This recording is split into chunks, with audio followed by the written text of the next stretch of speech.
Hi students, welcome back to IGNOU solutions. ഇന്ന് നമ്മൾ നോക്കാനായിട്ട് പോകുന്നത് MCO01 എന്ന സബ്ജക്റ്റിൻ്റെ 7th ചാപ്റ്റർ ആയിട്ടുള്ള 7th യൂണിറ്റ് ആയിട്ടുള്ള ആറ്റിറ്റ്യൂഡ്സ് ആൻഡ് വാല്യൂസ് എന്ന ചാപ്റ്ററാണ്. എന്താണ് ആറ്റിറ്റ്യൂഡ് എന്നുള്ളതാണ് ആദ്യം നമ്മൾ നോക്കാനായിട്ട് പോകുന്നത്.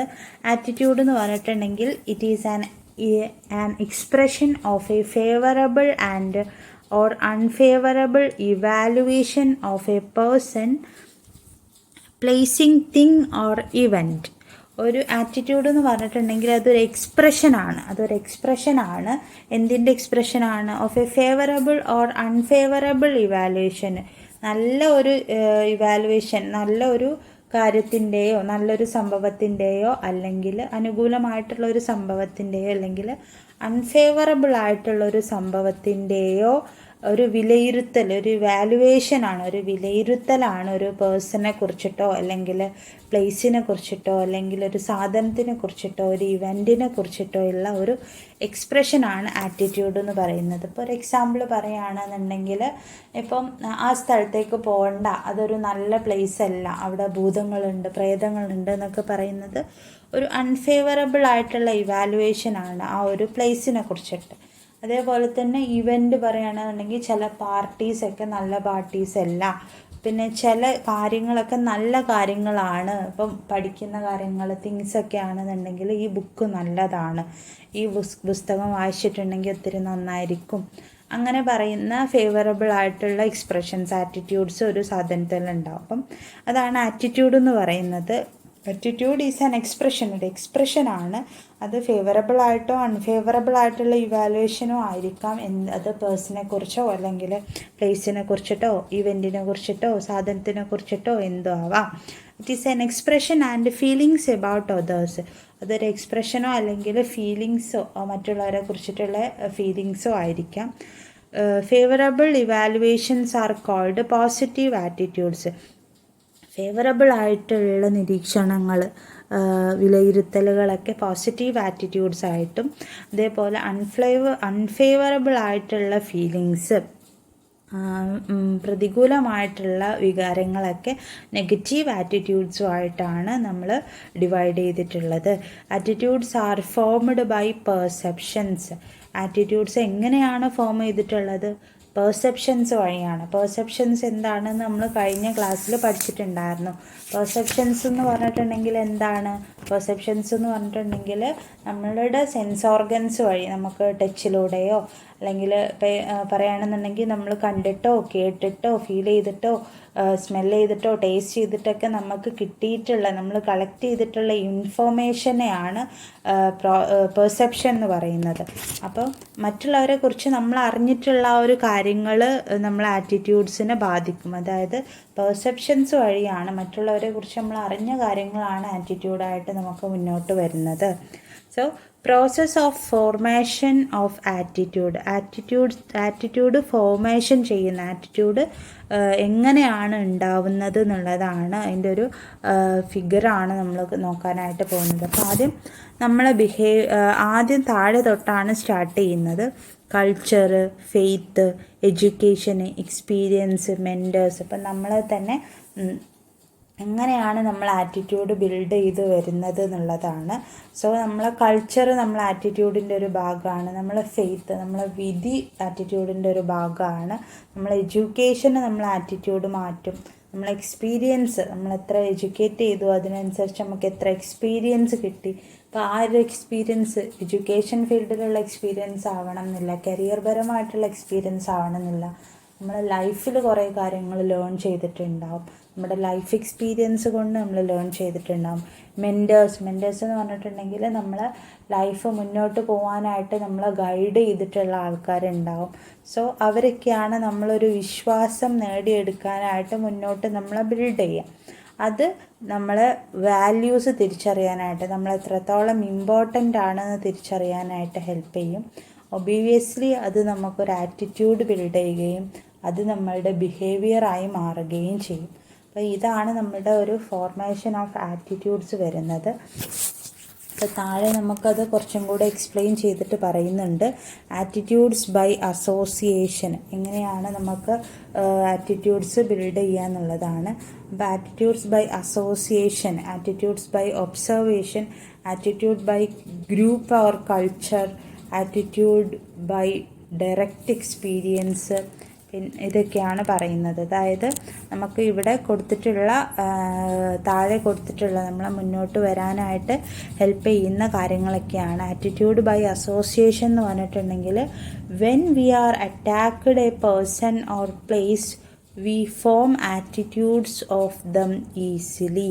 അതായത് നമ്മളെ പെട്ടെന്ന് ആരെങ്കിലും അറ്റാക്ക് ചെയ്യാനോ അല്ലെങ്കിൽ നമ്മൾ എന്തെങ്കിലും ഉപദ്രവിക്കാനൊക്കെ വരുവാണെന്നുണ്ടെങ്കിൽ നമ്മൾക്ക് അവരുമായിട്ട് ഒരു എളുപ്പത്തിലൊരു മനോഭാവം ഉണ്ടാവും, പെട്ടെന്ന് തന്നെ ഒരു ആറ്റിറ്റ്യൂഡ് മുന്നോട്ട് വരും. സോ അങ്ങനെയുള്ള ഇതിനെയാണ് ആറ്റിറ്റ്യൂഡ്സ് ബൈ അസോസിയേഷൻ എന്ന് പറയുന്നത്. അതായത് നമ്മളൊരു വ്യക്തിയോ സ്ഥലവുമായിട്ട് അറ്റാച്ച് ആകുമ്പം അത് ആ ഒരു അറ്റാക്കല്ല, അറ്റാച്ച്ഡ് ആണ് കേട്ടോ, മാറിപ്പോയതാണ്. ഇപ്പം നമ്മളൊരു സ്ഥലമായിട്ടൊരു ബന്ധം ഉണ്ടാവുന്ന സമയത്ത് അവരേനായിട്ട് നമുക്ക് പെട്ടെന്നൊരു ആറ്റിറ്റ്യൂഡ്, ഒരു കണക്ഷനും കാര്യങ്ങളൊക്കെ പെട്ടെന്ന് ഉണ്ടാവും. സോ അതാണ് ആറ്റിറ്റ്യൂഡ്സ് ബൈ അസോസിയേഷൻ എന്ന് പറയുന്നത്. അറ്റാച്ച്ഡ് ആവുന്ന സമയത്ത് ഉണ്ടാകുന്ന ആറ്റിറ്റ്യൂഡാണ് attitudes by association. So attitudes by observation എന്ന് പറഞ്ഞിട്ടുണ്ടെങ്കിൽ it is a common process of forming attitude. We observe other activities and try model them out. അപ്പം നിരീക്ഷണത്തിൽ മറ്റുള്ളവരെ ഒബ്സർവ് ചെയ്യുന്ന സമയത്ത് നമുക്ക് കിട്ടുന്ന ആറ്റിറ്റ്യൂഡ് എന്ന് പറഞ്ഞിട്ടുണ്ടെങ്കിൽ അതൊരു നേച്ചറായിട്ടുള്ള കോമൺ ആയിട്ടുള്ള ഇപ്പം കണ്ടുവരുന്ന ഒരു ആറ്റിറ്റ്യൂഡാണ്. അത് മറ്റുള്ളവരുടെ മറ്റുള്ളവരുടെ ആക്ടിവിറ്റീസ് നമ്മൾ ഒബ്സർവ് ചെയ്യുകയും അത് നമ്മൾ ഇൻഫ്ലുവൻസ് ചെയ്തിട്ട് അത് നമ്മൾ ട്രൈ ഔട്ട് ചെയ്യുന്നതാണ് ആറ്റിറ്റ്യൂഡ് ബൈ ഒബ്സർവേഷൻ എന്ന് പറയുന്നത്. പിന്നെ next attitude by group or cultures. ഗ്രൂപ്പോ അല്ലെങ്കിൽ കൾച്ചേഴ്സോ ബൈ ഉള്ള ആറ്റിറ്റ്യൂഡ്സാണ് attitudes by group or cultures എന്ന് പറയുന്നത്. അവർ friend circle, society and culture also effect our attitude. ഇപ്പം നമ്മളെ ആറ്റിറ്റ്യൂഡ് നമ്മളെ ഫ്രണ്ട് സർക്കിളിലുള്ള ആൾക്കാരും അതേപോലെ നമ്മളെ സൊസൈറ്റിയിലുള്ള ആൾക്കാരൊക്കെ എഫക്റ്റ് ചെയ്യും നമ്മൾ ആറ്റിറ്റ്യൂഡ് ചേഞ്ച് ചെയ്തിട്ടുണ്ടെന്നുണ്ടെങ്കിൽ. Attitude by direct experience. Attitude by direct experience എന്ന് പറഞ്ഞിട്ടുണ്ടെങ്കിൽ നേരിട്ടുള്ള അനുഭവത്തിലൂടെ നമുക്ക് മാറുന്ന ഒരു മനോഭാവമാണ്, ആറ്റിറ്റ്യൂഡാണ്. This process forms the long lasting attitude in our brain. When we experience some events, we form attitude about that. നമ്മളിപ്പോൾ ഒരു ഇവൻ്റ് എക്സ്പീരിയൻസ് ചെയ്യുകയാണെന്നുണ്ടെങ്കിൽ നമുക്ക് അവിടെ ഒരു ആറ്റിറ്റ്യൂഡ് ഫോം ആവും, അവിടെ ഒരു ആറ്റിറ്റ്യൂഡ് ബിൽഡാവും. സോ അങ്ങനെ ഒരു ഇവൻ്റ് നമ്മൾ ലോങ് ലാസ്റ്റിംഗ് ആയിട്ടുള്ള ആറ്റിറ്റ്യൂഡായിട്ട് നമ്മളെ ബ്രെയിനിൽ സ്റ്റോർ ആവും. ഇതിനാണ് ആറ്റിറ്റ്യൂഡ് ബൈ ഡയറക്റ്റ് എക്സ്പീരിയൻസ് എന്ന് പറയുന്നത്. സോ നെക്സ്റ്റ് നമ്മൾ നോക്കാനായിട്ട് പോകുന്നത് ഡിഫറൻസ് ബിറ്റ്വീൻ അല്ലെങ്കിൽ relationship between attitude and behaviour. ആറ്റിറ്റ്യൂഡും ബിഹേവിയറും തമ്മിലുള്ള വ്യത്യാസം എന്താണെന്നാണ്. അപ്പം നമുക്കും ഒരു ഡൗട്ട് ഉണ്ടാവും, നമ്മൾ ആറ്റിറ്റ്യൂഡ് അനുസരിച്ചിട്ടല്ലേ നമ്മൾ ബിഹേവ് ചെയ്യുന്നുണ്ടാവുക. അപ്പോൾ അതെങ്ങനെയാണ് ഡിഫറെൻ്റ് ആയിട്ടുള്ളത് എന്നാണ് നമ്മൾ നോക്കാനായിട്ട് പോകുന്നത്. ഇതിൽ ആറ്റിറ്റ്യൂഡ് എന്ന് പറഞ്ഞിട്ടുണ്ടെങ്കിൽ നമ്മൾ മനസ്സിലാക്കേണ്ട ഒരു കാര്യം, ആറ്റിറ്റ്യൂഡ് എന്ന് പറഞ്ഞിട്ടുണ്ടെങ്കിൽ നമ്മൾ ഇന്നറിലുള്ള കാര്യമാണ്. നമ്മൾ പുറത്തേക്ക് കാര്യമായിട്ട് എക്സ്പ്രസ് ചെയ്തിട്ടില്ല എന്നുണ്ടെങ്കിലും നമ്മളെ ഉള്ളിൽ ആ കാര്യം ഉണ്ടാവും, പുറത്ത് നമ്മളത് അത് റെസ്പോൺസ് ചെയ്യണമെന്നില്ല. അപ്പോൾ attitude is a person's feelings about others. മറ്റുള്ളവരെ കുറിച്ചിട്ടുള്ള ഫീലിങ്സിനെയാണ് ആറ്റിറ്റ്യൂഡ് എന്ന് പറയുന്നത്. ബിഹേവിയറിൻ്റെ കേസ് വരികയാണെന്നുണ്ടെങ്കിൽ it implies the action of a person. ഒരു വ്യക്തിയുടെ ആക്ഷനെ കുറിച്ച്, ഒരു പ്രവൃത്തിനെ കുറിച്ചിട്ടാണ് ബിഹേവിയറിൽ സൂചിക്കുന്നത്. അതായത് ബിഹേവിയർ പുറത്തേക്ക് വരുന്ന ആളുടെ റെസ്പോൺസാണ് ബിഹേവിയർ. പക്ഷേ ആറ്റിറ്റ്യൂഡ് എന്ന് പറഞ്ഞിട്ടുണ്ടെങ്കിൽ ഉള്ളിലുള്ള ഫീലിങ്സ് ആണ്. ആറ്റിറ്റ്യൂഡ് എന്ന് പറഞ്ഞിട്ടുണ്ടെങ്കിൽ it is formed on the basis of experience and observation. നമ്മൾ മുന്നേ ഡിസ്കസ് ചെയ്ത പോലെ തന്നെ ആളുടെ എക്സ്പീരിയൻസും ആളുടെ ഒബ്സർവേഷനൊക്കെ അനുസരിച്ചിട്ടാണ് ആറ്റിറ്റ്യൂഡ് മുന്നോട്ട് ഫോം ചെയ്ത് വരിക. ബിഹേവിയറിൻ്റെ കേസാണെന്നുണ്ടെങ്കിൽ അതൊരു സിറ്റുവേഷനും കണ്ടീഷനും അനുസരിച്ചിട്ടാണ്, അവരുടെ സാഹചര്യമോ അല്ലെങ്കിൽ അവരുടെ അവസ്ഥയൊക്കെ അനുസരിച്ചിട്ടാണ് ബിഹേവിയർ ഫോമായിട്ട് വരാം. പിന്നെ attitude is a person's mind set. Attitude എന്ന് പറഞ്ഞിട്ടുണ്ടെങ്കിൽ ഒരു വ്യക്തിയുടെ മാനസികാവസ്ഥയാണ്, ഒരാളുടെ ഉള്ളിലുള്ള കാര്യമാണ്. ബിഹേവിയർ എന്ന് പറഞ്ഞിട്ടുണ്ടെങ്കിൽ it is outward expression of attitude. ഇങ്ങനെയുള്ള ഒരു ആറ്റിറ്റ്യൂഡിൻ്റെ പുറത്തേക്കുള്ള പ്രകടനമാണ്, പുറത്തേക്കുള്ള ഒരു ബിഹേവിയറാണ്, ഔട്ട്വേർഡ് എക്സ്പ്രഷനാണ് എന്ത് ബിഹേവിയർ എന്ന് പറഞ്ഞിട്ടുണ്ടെങ്കിൽ. It reflect what to we think or feel. ഇത് നമ്മൾ എന്താണ് ചിന്തിക്കുന്നത് അല്ലെങ്കിൽ എന്താണ് അനുഭവിക്കുന്നത് എന്നുള്ളത് നമ്മൾ ഉള്ളിൽ റിഫ്ലക്റ്റ് ചെയ്യുകയാണ്. നമ്മൾ പുറത്തേക്ക് അത് കാണിക്കുന്നില്ല എന്നുണ്ടെങ്കിലും ഉള്ളിൽ നമ്മളത് റിഫ്ലക്റ്റ് ചെയ്യുന്നുണ്ടാവും. പക്ഷേ നമ്മൾ എന്താണ് ചെയ്യേണ്ടത് എന്നുള്ളത് സൂചിപ്പിക്കുക. നമ്മൾ എന്താണ് ചെയ്യേണ്ടത് എന്നുള്ളതാണ് ബിഹേവിയർ. നമ്മൾ എന്താണോ ചെയ്യേണ്ടത് അത് ചെയ്യുന്നതാണ് ബിഹേവിയർ എന്ന് പറയുന്നത്. സോ നമ്മൾ നെക്സ്റ്റ് ആയിട്ട് പഠിക്കാനായിട്ട് പോകുന്നത് വർക്ക് റിലേറ്റഡ് ആയിട്ടുള്ള ആറ്റിറ്റ്യൂഡ്സ് എന്തൊക്കെയാണ്. അപ്പോൾ നമ്മൾ ഒബിയസ്ലി കൊമേഴ്സാണ് പഠിക്കുന്നത്. അപ്പോൾ ഈ ഒരു ആറ്റിറ്റ്യൂഡ്സുമായിട്ട് എങ്ങനെ വർക്കുമായിട്ട് ബന്ധപ്പെടുത്തുക എന്നുള്ളതാണ് നെക്സ്റ്റ് നമ്മൾ നോക്കാനായിട്ട് പോകുന്നത്. So work related attitudes. Organisational behaviour is concerned with work related attitudes. Organisational behaviour എന്ന് പറഞ്ഞിട്ടുണ്ടെങ്കിൽ വർക്ക് റിലേറ്റഡ് ആയിട്ടുള്ള ആറ്റിറ്റ്യൂഡ്സിനെ കുറിച്ചാണ്. ഓർഗനൈസേഷനിൽ എങ്ങനെയാണ് ബിഹേവ് ചെയ്യേണ്ടത് എന്നുള്ളതാണ് കൺസേൺഡ് ആയിട്ടുള്ളത്. അപ്പോൾ അത് 3 വർക്ക് റിലേറ്റഡ് ആയിട്ടുള്ള ആറ്റിറ്റ്യൂഡ്സ് ആണുള്ളത്. ഒന്ന് job satisfaction, job involvement, job commitment. Job സാറ്റിസ്ഫാക്ഷൻ്റെ കേസ് വരികയാണെന്നുണ്ടെങ്കിൽ the various attitudes of people towards their jobs are referred as job satisfactions. അതായത്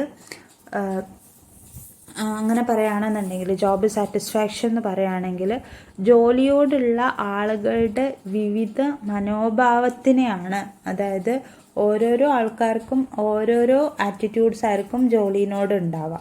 അപ്പം അങ്ങനെയുള്ള മനോഭാവത്തിനെയാണ് ജോബ് സാറ്റിസ്ഫാക്ഷൻ എന്ന് പറയുന്നത്. It is cognitive, affective and evaluating reactions of individuals towards their jobs. ആ ഇൻഡിവിജ്വൽസിന് അവരുടെ ജോലിയോടുള്ള എന്തൊക്കെയാണ് കോഗ്നിറ്റീവായിട്ടും എഫക്റ്റീവായിട്ടും ഫലപ്രദമായിട്ടുള്ളതും അതേപോലെ ഇവാലുവേറ്റിംഗ് റിയാക്ഷൻസ്, അവരെ തന്നെ ഇവാലുവേറ്റ് ചെയ്യാനുള്ള ഒരു സ്പേസ് കിട്ടുന്നതിനെയാണ് ജോബ് സാറ്റിസ്ഫാക്ഷൻ എന്ന് പറയുന്നത്. ഇനി ജോബ് ഇൻവോൾവ്മെൻറ്റിലോട്ട് വരികയാണെന്നുണ്ടെങ്കിൽ തൊഴിലിൻ്റെ പങ്കാളിത്തം, ജോബിൻ്റെ പങ്കാളിത്തമാണ്. How far individuals identify themselves with the job and whether the outcome of the work is attached to self worth. അതായത് അവർ എത്രത്തോളം സെൽഫായിട്ട് ഐഡൻറ്റിഫൈ ചെയ്യുന്നു, ദംസെൽഫായിട്ട് ഐഡൻറ്റിഫൈ ചെയ്യുന്നു വിത്ത് ജോബ്. ആ ഒരു ജോലിയോട് കൂടെ തന്നെ അവർ എത്രത്തോളം ഐഡൻറ്റിഫൈ ചെയ്യുന്നു, അത് എത്രത്തോളം അവർ സെൽഫായിട്ട് അറ്റാച്ച്ഡ് ആവുന്നു, സെൽഫായിട്ട്. അപ്പം എൻ്റെ വർത്തിന് ഞാനിവിടെ വർക്ക് ചെയ്യുന്നത് ഓക്കെ ആണോ, ഇങ്ങനെയുള്ള കാര്യങ്ങളൊക്കെ ഔട്ട്കമ്മൊക്കെ നമുക്ക് ഇൻവോൾവ്മെൻറ്റിലൂടെ അറിയാനായിട്ട് പറ്റും. പിന്നെ organisational commitment. It helps how people feel towards their organisation. Commitment എന്ന് പറഞ്ഞിട്ടുണ്ടെങ്കിൽ എക്സ്പ്ലെയിൻ ഹൗ പീപ്പിൾ ഫീൽ, എന്താണ് ആ ഒരു ഓർഗനൈസേഷനെ കുറിച്ചിട്ട് വ്യക്തികൾ എത്രത്തോളം തിരിച്ചറിയുന്നു, എത്രത്തോളം അവർ ജോലിനെ കുറിച്ചിട്ട് മനസ്സിലാക്കുന്നു എന്നുള്ളതാണ് സെൽഫായിട്ട് ഓർഗനൈസേഷണൽ കമ്മിറ്റ്മെൻറ്റ് എന്ന് പറയുന്നത്. It is an attitude with reflect the extent to which people identify with and or involved organisation. ഒരു ഓർഗനൈസേഷൻ്റെ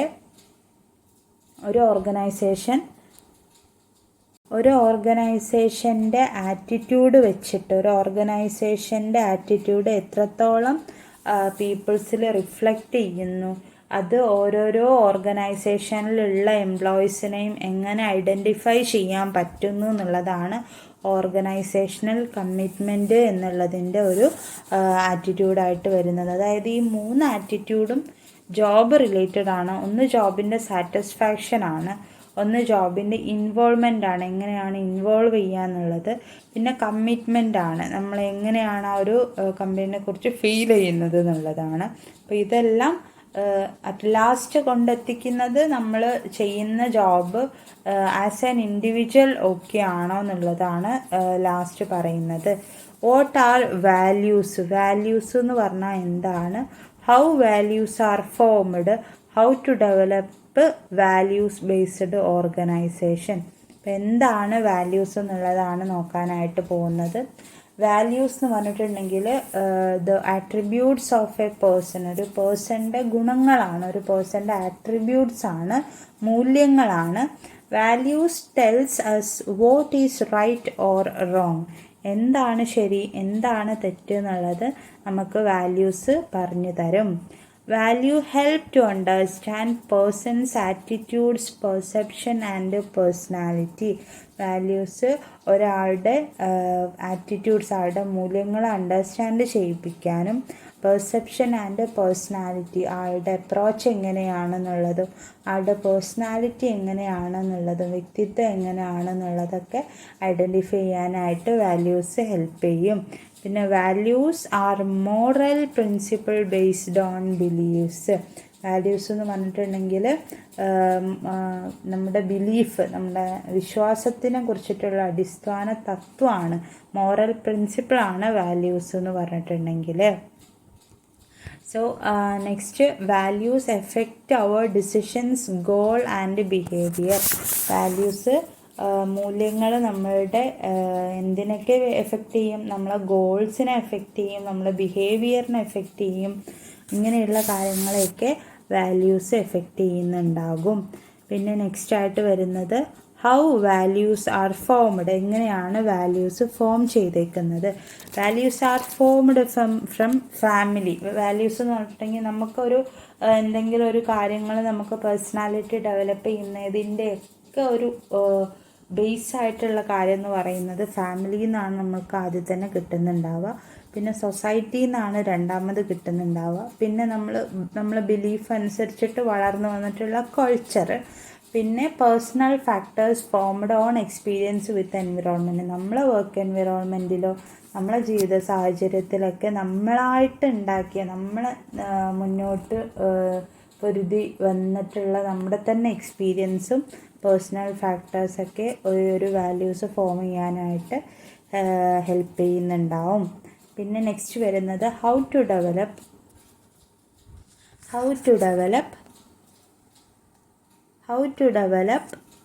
എ വാല്യൂ ബേസ്ഡ് ഓർഗനൈസേഷൻ. ഒരു വാല്യൂ ബേസ്ഡ് ആയിട്ടുള്ള ഓർഗനൈസേഷൻ എങ്ങനെയാണ് ഡെവലപ്പ് ചെയ്യുക എന്നുള്ളതാണ് പറയുന്നത്. Treat people with trust. നമ്മൾ ഒരു ഓർഗനൈസേഷൻ ജെനുവിൻ ആയിരിക്കുക, അത് ഒരു ട്രസ്റ്റോട് കൂടിയിട്ട്, വിശ്വാസത്തോട് കൂടിയിട്ട് നമ്മൾ ആൾക്കാരെ ട്രീറ്റ് ചെയ്യുക. പിന്നെ നമ്മൾ റെസ്പെക്റ്റ് കൊടുക്കുക, മറ്റുള്ളവരുടെ ഫീലിങ്സിന് റെസ്പെക്റ്റ് കൊടുക്കുക. അവരെന്താണ് പറയാൻ ഉദ്ദേശിക്കുന്നത്, എന്താണ് അവരുടെ നീഡ് എന്ന് മനസ്സിലാക്കുക, അതിനനുസരിച്ചിട്ട് ചെയ്യുക. പിന്നെ എൻകറേജ് എക്സ്പ്രഷൻ ഓഫ് ഫീലിങ്സ്. അവരുടെ എന്താണ് അവരുടെ ഫീലിങ്സ് എന്നുള്ളത് എക്സ്പ്രസ് ചെയ്യാനായിട്ട് പറയുക. പിന്നെ അതേപോലെ തന്നെ use networking for benefit of the organisation. അതായത് അവരുടെ സ്ഥാപനത്തിൻ്റെ ബെനഫിറ്റിന് വേണ്ടിയിട്ടുള്ള, ഓർഗനൈസേഷൻ്റെ ബെനഫിറ്റിന് വേണ്ടിയിട്ടുള്ള നെറ്റ്വർക്കിങ്ങും കാര്യങ്ങളും ചെയ്യുക. അത് ഓർഗനൈസേഷൻ്റെ ഡെവലപ്മെൻറ്റിന് വേണ്ടിയിട്ട് ഹെൽപ്പ് ചെയ്യും. പിന്നെ ടീം വർക്കിനെ എംഫസൈസ് ചെയ്യുക. കാര്യം ഓരോരുത്തരുടെ വാല്യൂസും എല്ലാവരുടെ ആറ്റിറ്റ്യൂഡ്സും കാര്യങ്ങളൊക്കെ കമ്മ്യൂണിക്കേറ്റ് ചെയ്യാൻ പറ്റും. പിന്നെ proper utilisation of human difference. നമ്മുടെ മനുഷ്യന്മാർ തമ്മിലുള്ള വ്യത്യാസം, അവരുടെ ഓരോരോ മനുഷ്യൻ്റെ വ്യത്യാസങ്ങളും ശരിയായിട്ട് വിനിയോഗിക്കുക. ഓരോരോ ഡിഫറൻസ് അനുസരിച്ചിട്ട് റെസ്പോൺസിബിലിറ്റീസും കാര്യങ്ങളും കൊടുക്കുക. പിന്നെ ടേക്കിംഗ് കാൽക്കുലേറ്റഡ് റിസ്ക്, ഒരു റിസ്ക് ഏറ്റെടുക്കുകയാണെന്നുണ്ടെങ്കിൽ കാൽക്കുലേറ്റഡ് ആയിട്ടുള്ള നമ്മൾ കയ്യിൽ ഒതുങ്ങുന്ന റിസ്ക് ഏറ്റെടുക്കുക. സോ ദിസ് ഈസ് ദ എത്രാമത്തെ ചാപ്റ്റർ ആയിരുന്നു ഇത്? 7th ചാപ്റ്ററാണ്. സോ എല്ലാവർക്കും മനസ്സിലായെന്ന് വിചാരിക്കുന്നു. ബൈ.